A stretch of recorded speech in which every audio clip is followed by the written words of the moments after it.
Good afternoon, ladies and gentlemen. In this video, we are going to have a discussion about eating and about food and about, certain things, and I'm going to share my opinion with you, my perspective on eating animals, eating plants, and I'm going to make a statement, a big statement here.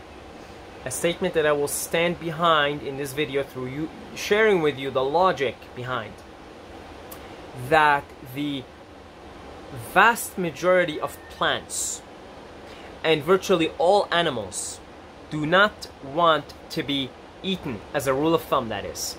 Okay, as a rule of thumb, they do not want to be eaten. And life in general, all plants, virtually all plants, most plants, the vast majority of plants and virtually all animals want to experience and want to live and don't want someone else to come and infringe on their free will to live, on their free will to be alive and to be experiencing and to just have a natural death. And before we go on, I can already hear you guys saying, well, what, Saeed, you're saying everyone should go breatharian? You're not even breatharian. I'm not breatharian. Look what we got here. We got coconut water. See that coconut water? So I got a ton of it here. See that? Coconut water. I've got a banana here. See, I'm not a breatharian, okay? I've got a banana here. And we've got some carrot, tomato, dried carrot, tomato bread, Miranda mix. They're delicious, okay? So, I'm not saying go breatharian, alright? And I'm not saying that it's... I actually think that, like, it will be a long time from now where, like, we'll get a decent amount of humanity to be breatharian. Everybody's breatharian. Just go watch my recent video, Realities in the Mind and How to Be a Breatharian. I explain it from a very logical perspective why everyone is breatharian and why it's our natural state, actually. Anyway, I'm not gonna get too much into that. I'm not saying that. I'm not saying don't eat and go on the air diet here. Okay, because let's be honest here, that's not realistic for most of humanity, and for most of us it's a path, it's a lifelong path that we work towards. We have to clean our temple, clean our bodies, purify our mind, purify our bodies from addictions, from traumas, etc.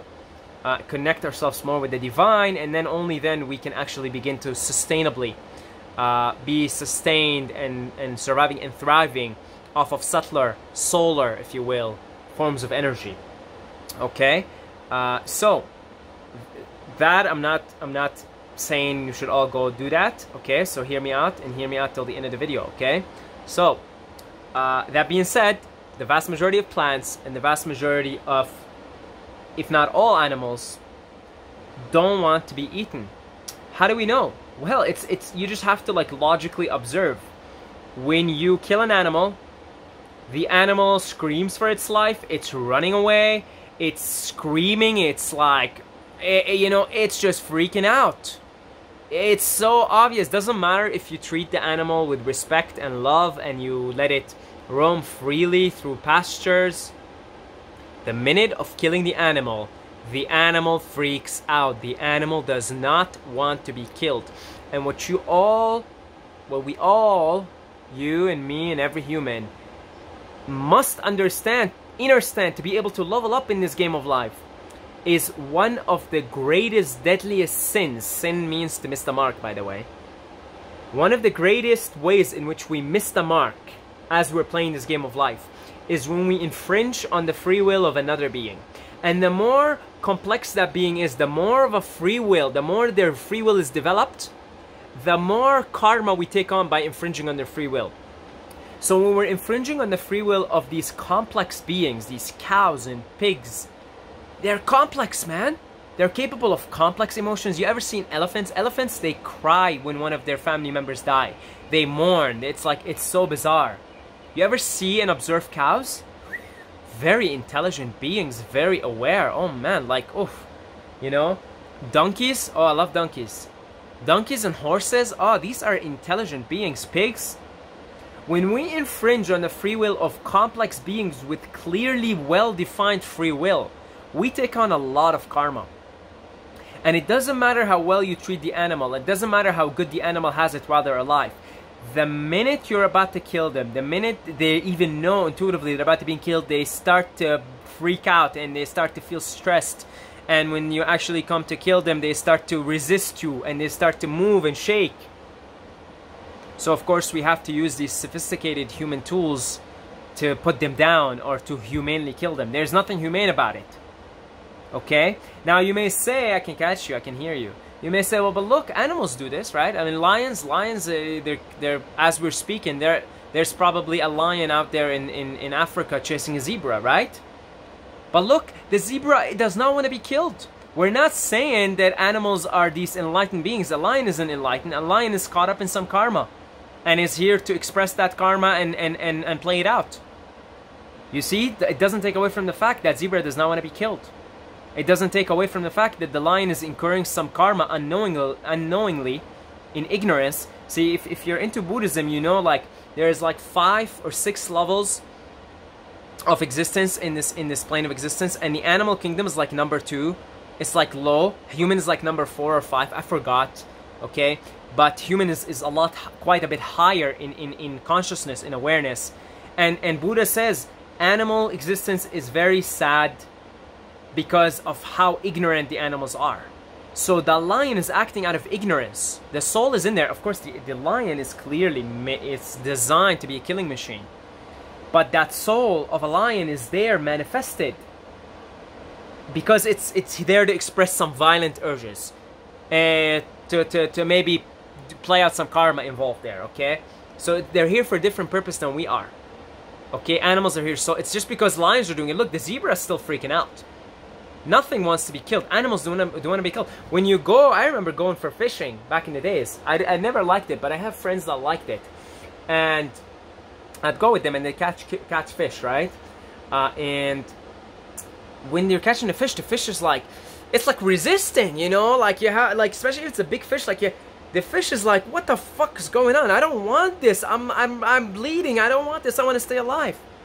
You're infringing. The more complex the free will of a being is, the more of a free will it has developed, the more of a sin it is, the more of a karma you're reaping. What you reap, what you sow. Okay, and you have to somehow pay back that karma, either by reincarnating as a cow that's caught in some bad place, or maybe not. Maybe you'll reap it in other ways. Okay, I'm just gonna go on tangents here. This is a very, just bear with me, but it relates to this. I remember way back then, there was this lady. I was doing laundry I was living in an apartment complex, and there was a place where you do laundry. I was doing laundry. You have these laundry cards. You fill them up with money. I was doing my laundry, and this lady with kids, and she was a refugee lady, and she didn't speak English, but she said, like, I have no money. I don't have any money on the card. So I just said, okay, well, it's like $1.50 to do the laundry for you. I've got like 20 bucks on this card. Like, I didn't think of it as a big deal. I'm like, of course, here, and she, she was grateful. Then a week later, I go down, I put my laundry in, and then I go down to put it in the dryer.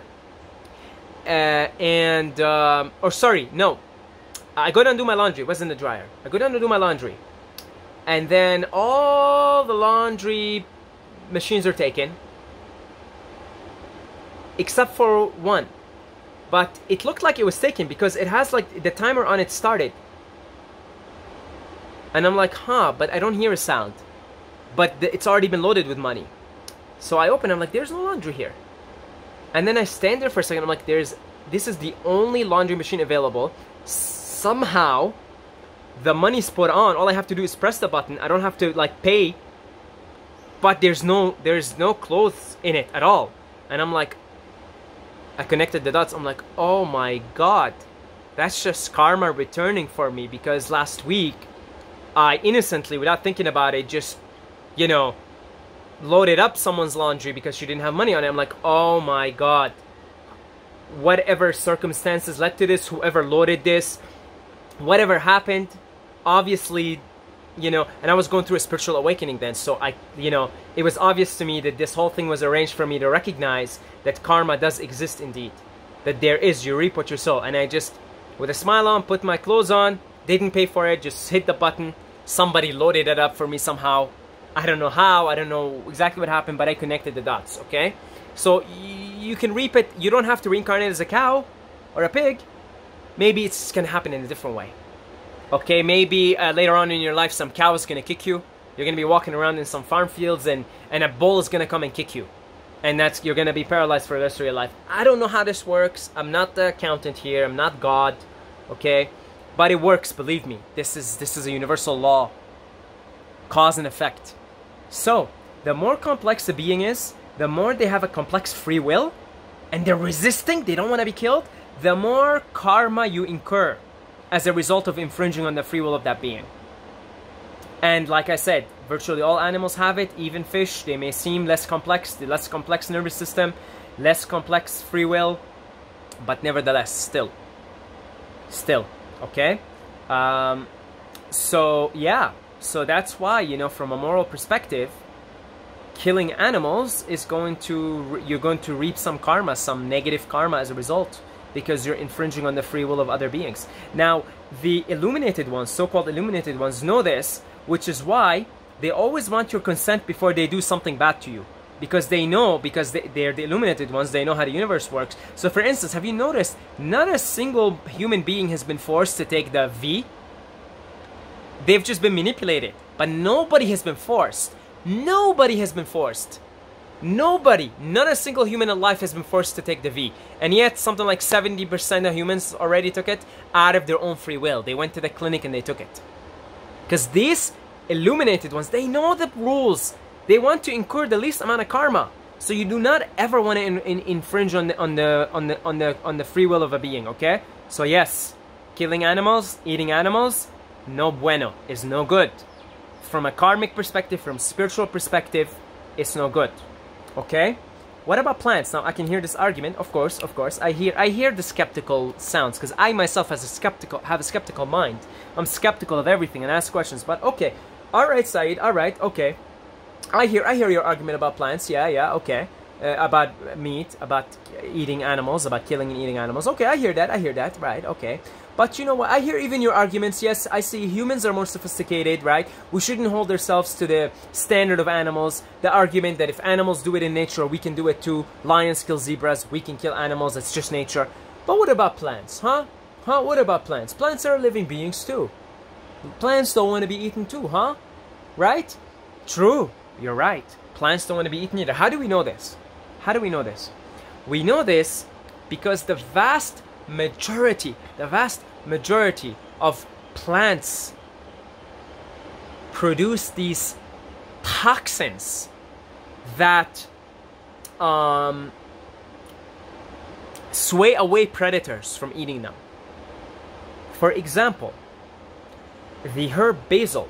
The reason why the herb basil tastes and smells the way it is, because the plant, with its intelligence, it's a living being, the plant produces these molecules that are toxic to certain types of insects, which are the main predators of these plants, to deter these insects from eating the basil. In other words, the basil wants to grow up, have a normal life, just like an animal, and it wants to experience itself joyously, whatever. It wants to have the experience of what a basil looks like, the consciousness of a basil, and it wants to come to a natural death, if you will. It wants to, like a flower.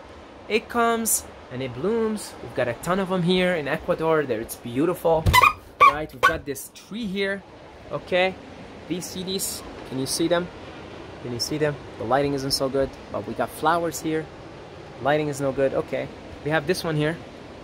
I think you guys will be able to see this. Oh, the lighting is terrible. See this pink thing here? Right? Pink thing here. See that? There is like a few here.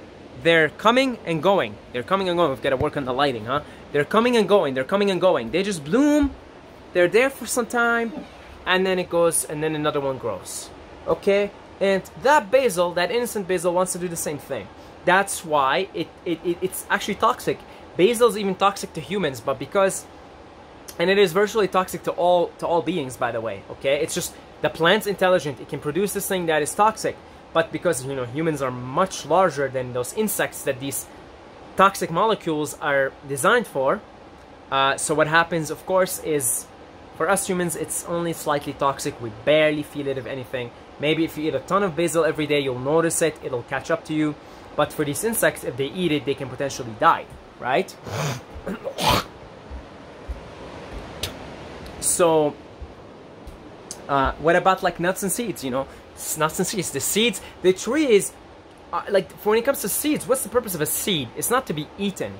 The purpose of the seed is that the tree can repopulate itself, because the trees are on the same mission as animals. Reproduce, survive, experience, die naturally, and before you do that, pass on your genetics. So seeds shouldn't really be eaten, and that's why seeds are full of anti-nutrients like phytic acid and lectins and blah blah blah. Right? That's why, you know, they always say soak the seeds, soak the nuts and seeds, right? Before you eat them. Almonds is the same thing. Almonds is basically, it's a nut, but really it's a seed also, right?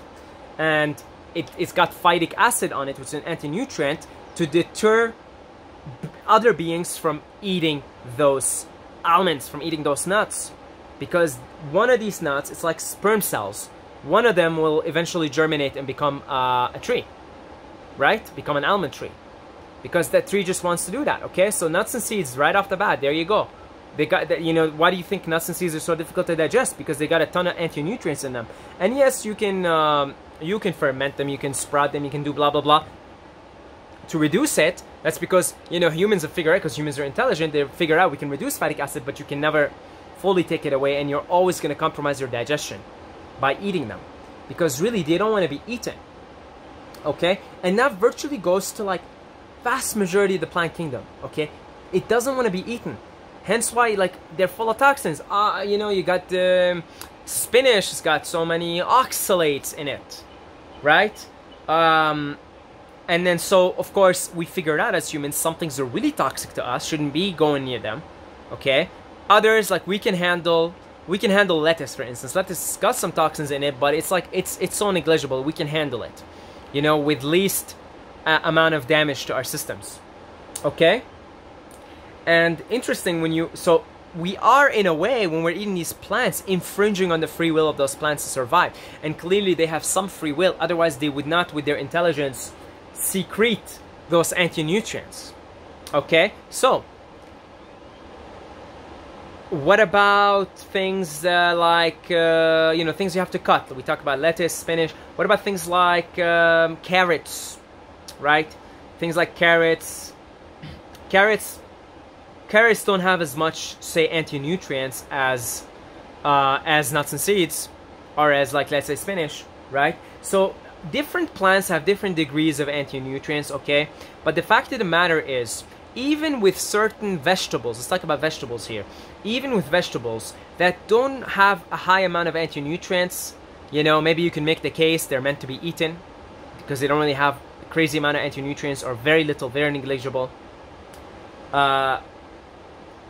Because the purpose of an anti-nutrient is to deter predators from eating it. Still, what you're doing is you're cutting. You know, you're cutting a tree down. You're cutting something down. You're not contributing to the evolution and the passing down of the DNA of that tree or of that plant. You're just cutting it and eating it. Okay? Is that such a terrible thing? Is that such a bad thing?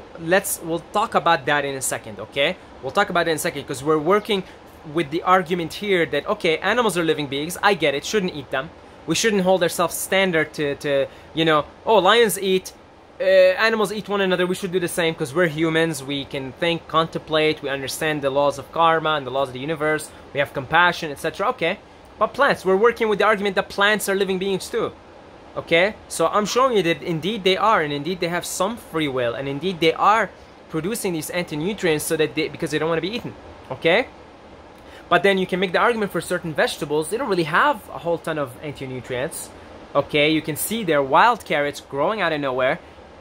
Clearly they're meant to be eaten. Right, maybe so, but the act of cutting, you have to cut something. You're not really contributing to its evolution because you're not spreading its seed. That brings us to fruit. Fruit may be, and we're talking in an ideal world, guys, here. We're not talking, I know fruits are like, I know, for instance, here, like, you know, bananas in Ecuador are so common, and, you know, for instance, you know, they're mass-produced, and, of course, the workers don't have the best of conditions, right, to be able to mass produce these, and they're paid little money and they're overworked. Okay, we're talking in an ideal world. We're observing nature. We're seeing, like, we're talking, like, for instance, wild fruit. Okay, we're talking in an ideal world. Bear with me here. It's almost impossible now not to be involved in the karmic cycle of life and not to, like, reap some negative karma. It's almost impossible. You really have to live off grid, grow your own stuff, and just live peacefully and with no waste and no you're not burdening earth. You're self-sustained, you know, pretty much. But, like, for an average person, you do your best, right? We're talking about doing our best here. Okay, so we're talking an ideal world here, right? When you're going around, let's say you're picking fruits. The original banana, for instance, I ate those in Thailand. They have seeds in them. They have seeds. So the way you're actually you're helping the tree spread its seeds, because if you eat the banana with the seeds, the original bananas, I had them in Thailand, they have seeds in them. Let's say you eat the seed, you shit it out. One of these seeds germinates and it becomes a banana tree. See, you're actually contributing in a positive way in the cycle of life, in the circle of life. Okay, you're helping that tree evolve. You're helping it pass down its genetics, its DNA. Same thing. Let's say you rip up a papaya. You take the seeds, throw them out, eat the papaya. You're actually contributing. You're helping the tree, because the tree, in a way, wants those fruits to be eaten. I think fruit is the highest evolved type of food. Because of that, because it's a positive cycle. You're helping the plant. So the tree is bribing you with the fruit in the hopes that you either would swallow the seed or throw it away. And think of all these papaya seeds as sperm cells. One of them will eventually become another papaya tree, but a more evolved papaya tree. Okay, so that's very interesting. When you observe that very logically and connect the dots, you realize, okay, maybe fruit is either karmaless or the least karmically burdening food to eat. If not karmaless, then the least karmically burdening food to eat. So, again, fruits, virtually, especially wild fruits, I mean, some are poisonous. Like some berries are poisonous, but if you know which ones to pick, they don't really have any anti-nutrients on them. Okay? Or let's say fruits have the least amount of anti-nutrients on them because they want to be eaten. Okay? They want to be eaten by a gorilla, they want to be eaten by a monkey, they want to be eaten by a human. Okay? So, you see, now, okay, there's an argument. Okay, but look, a lion's digestive system is designed clearly to eat meat. I agree with you. It's a killing machine. The digestive machinery is clearly designed to digest and process meat. Okay? But you have to realize, that lion is here for a specific reason. Not you, human, you're here for a different reason. Okay? That lion is here to fulfill some karmic purposes, to fulfill some violent desires, and eventually work through the karma and eventually evolve in its way, okay? But for us humans, you know, we're like a different being. We're way more evolved, okay? We're way more evolved. So, fruits seem to be the least karmically burdening food, and they seem to be meant for humans because humans, again, we're here for a different purpose. We're here as caretakers, guardians of this plane. We're here to spread love, compassion, and we're here to help those karmically burdened animals like lion come out of this predicament that they're stuck in. Because when we establish peace on earth here, that lion naturally will want to eat less and eventually will actually be sustained off the pranic subtler energies and will not want to harm other beings. Okay, but it's up for us humans to establish heaven on earth. Peace, love, peace, and harmony. Okay? So, fruit seems to be the least karmically burdening, and you can see this because you're actually helping the tree by spreading its seed, but also because the fruit has the least amount of anti-nutrients in it compared to herbs, compared to vegetables, vegetables have less anti-nutrients in them than herbs. Okay? Herbs are quite toxic. They don't want to be eaten. Okay? I know some people say, oh, but herbs, they can help humans. They're toxic. They're toxic. Okay? They're toxic. That's why they say, even a master herbalist will tell you, don't overdose on this or you can die. They're toxic. Let's just face the facts here. They're toxic. So they're toxic for a reason. They don't want to be eaten. They don't want to be eaten. So it seems to me the only thing that really wants to be eaten is fruits and maybe some vegetables, okay? But everything else seems to, like, animals are obviously freaking out. They don't want to be eaten.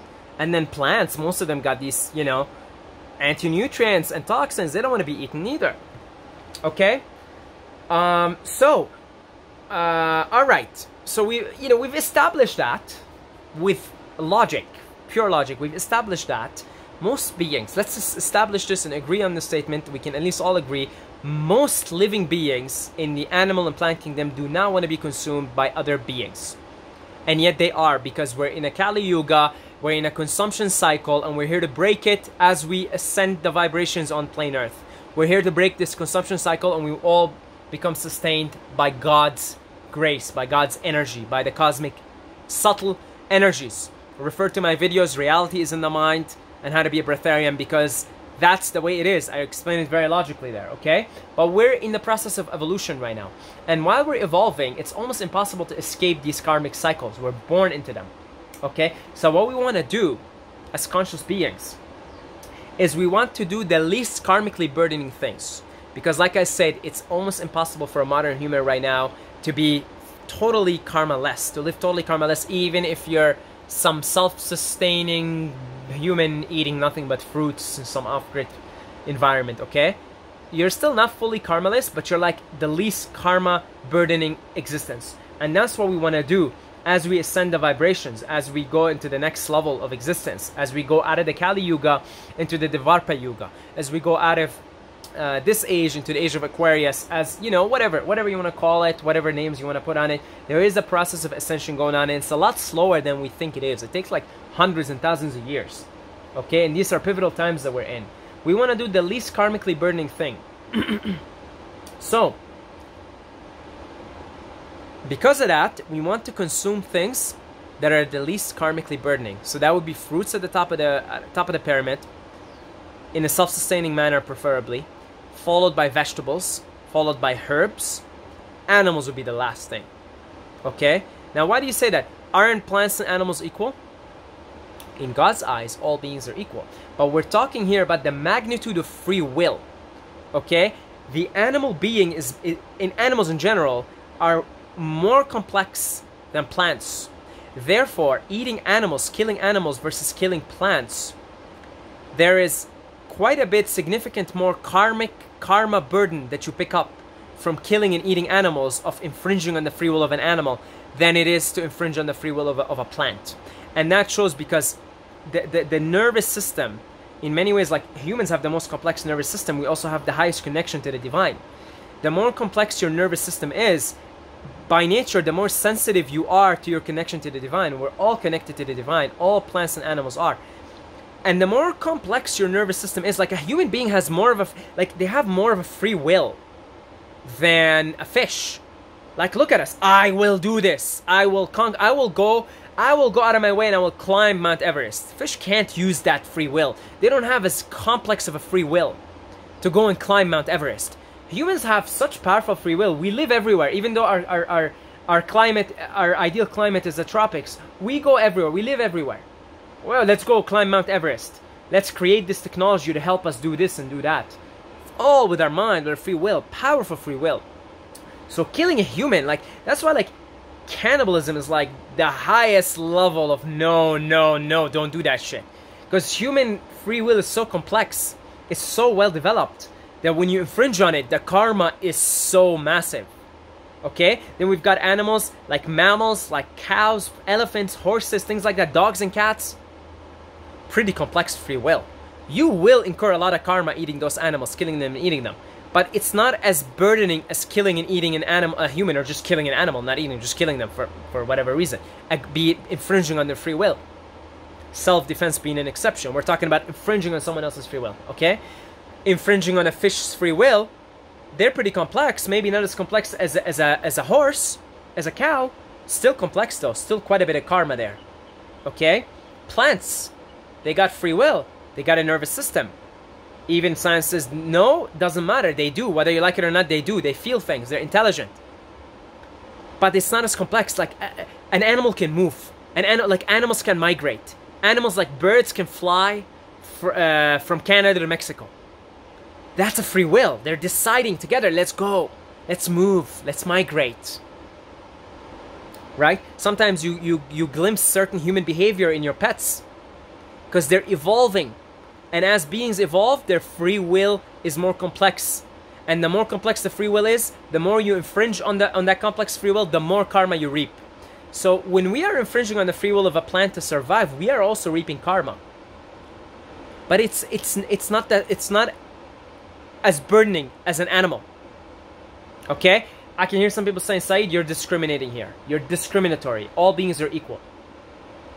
All beings are equal. You're discriminating. You're making a case here to just eat plants and eat fruits just because you have a bias towards it. Actually, no, look, I'm going to use an example here to demonstrate to you. I'm actually trying to be as logical as I can. If I go out right now and I kill my neighbor, just kill them, I'm going to be put in jail for 20 years, possibly for life, and possibly I will have a death sentence. But if I go and I steal from my nearest grocery store and I get caught, am I going to have the same punishment? No, because we know as humans, it does not, I should not have 20, 30, 40, or let's say 40 years in jail for stealing a loaf of bread, as it is killing my neighbor for no reason, just going and killing them, right? We know this, we know this. It's like inside of us, we have a moral compass. We know, should I go 40 years in jail for stealing from my local grocery store a loaf of bread? Maybe I'll get a fine. Maybe they'll let me go with it and say, don't do it next time or we'll call the cops. But if I kill someone, yeah, that's pretty serious. Think of karma as the same way. And I'm not saying killing a plant is equivalent to stealing a loaf of bread from your grocery store, and then killing an animal is equivalent to killing your neighbor. There's scales to this. I don't know what the scale is, but I'm saying let me just be clear with this. It's less karmically burdening. By how much, I don't know. Is it less karmically burdening to eat a herb, to cut a plant and eat it, than it is to kill a pig, a cow? Definitely, it's less karmically burdening. By how much, I don't know. I don't know to how complex the free will of a plant, but I can tell you it's less complex than an animal. It's less complex than a pig. It's less complex than a cow. Therefore, the karma must be less burdening because, like, for instance, that plant can't migrate, A tree can't just suddenly walk. It doesn't, it can't move and be like, all right, I have the free will to walk. I'm going to migrate. I'm going to go from, some animals, they're migrating, these beautiful migrational events. Birds are flying all the way from America, from Canada, all the way to Mexico. You see these, these buffaloes, these mass migrations of buffaloes all across Africa. They follow the seasons. That's a complex free will. They can move. We have to understand we're in a game of evolution. Spiritual evolution, but because as above so below, you see this evolution play itself out in existence. So as plants gain more evolution, these spirits evolve into these spirit. They're able to now incarnate into more complex beings that they can move. It's amazing. Animals can move. That's a more complex free will. It decides, I'm going to move. I'm going to migrate. I'm going to do this. I'm going to do that, right? Plants have free will, but it's not as complex. They're more constrained. They're more in constraint. They're in a way more in the harmony with the Tao, with God, because they surrender to God. A plant surrenders to God. A tree surrenders to God. They can't move. They don't have legs. They don't have the complex free will that an animal has. You see? It's not as complex. So they're just there. They surrender. You can learn a lot from plants. You can learn how to surrender to God. They're more in harmony with the Tao because they're in a state of surrender. Okay? But in that state of surrender, they have less of a complex free will. Therefore, when we infringe on the free will of a plant, and make no mistake, we are infringing on the free will of a plant when we cut down a tree to make houses. I live in a wooden cabin, right? We are infringing on the free will of a plant when we do that. That's why it's better if you're going to build a house, wait for the tree to just naturally die, or wait for a tree that's about to die, and then you can cut it down and use the wood. You still want to live, even when you're infringing on the free will of plants. You want to wait. There are time and space where it's less karmically burdening, and that would be waiting for the plant, for the tree to near its end of life cycle. Okay, So make no mistake, we are infringing on the free will of a plant. We are infringing on the free will of a basil when we cut the basil and eat it. But because it's not as complex, the free will isn't as complex, the karmic punishment, the fee, the fine you pay is not as great in magnitude as, say, killing a pig, a cow, or say, as killing a human, you know? But they all have some kind of a karmic burden to them, okay? Make no mistake. It just depends. You stole a loaf of bread from your grocery store is not the same as killing your neighbor. And I'm just using the extreme ends here, everything in between. Okay? Some things, they require you to go to jail for a year. Some things, they require you to go to jail for 5 years. Some require you to go for life. And some, just a fine and you're good. Just a slap on the wrist and you're good to go. Alright? And that's the scale. That's the cycle of life that we're part of here. What we want to do is we want to do the least karmically burdening acts. So for instance, growing your own fruit trees and being self-sustained is less karmically burdening than buying them from the grocery store. And all I'm saying is, do your best with what you have. That's it. All I'm saying is, do your best with what you have. Alright?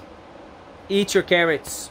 Okay? Eat your carrots. Of course, they're more karmically burdening than, say, eating apples from your own fruit tree. By how much, I don't know. But they're definitely a lot less karmically burdening than killing a cow. Okay, all I'm saying is do your best. I'm trying to bring spiritual awareness to this predicament that we're in. This consumption cycle that we're liberating ourselves from and liberating humanity from and then liberating the animal kingdom from. See, these animals, even these killers, the tigers and the lions, they're living such, they're living such miserable lives and caught in such sad karmic cycles. And when we humans establish peace on earth, liberate ourselves, liberate our species, we raise the vibrations on the planet, and these beings exist in more peace, and they're able to liberate themselves from their own karmic predicaments. Okay? So I just want to bring the spiritual aspect, the spiritual awareness to what we consume, our consumption cycles here. Okay?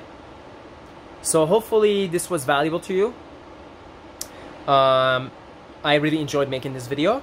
If you would like to donate to this channel, if you've got a couple of $1 million, a couple of billions laying around, they ain't doing much, I will take those off your hands gladly, my friends. So do some good dharma, karma, do some good deeds, and donate to this blabbering human being, okay? I would really appreciate it. $2, $2 million, I'll take it all with appreciation, with love, thank you. I also do consultations. If you would like to do that, you can think of it as, if you really want to talk to me about something and you've got some money to donate, maybe instead of donating, book a consultation and let's talk, okay? So down below, links in the description for both. I love you guys, and I will see you in the next video.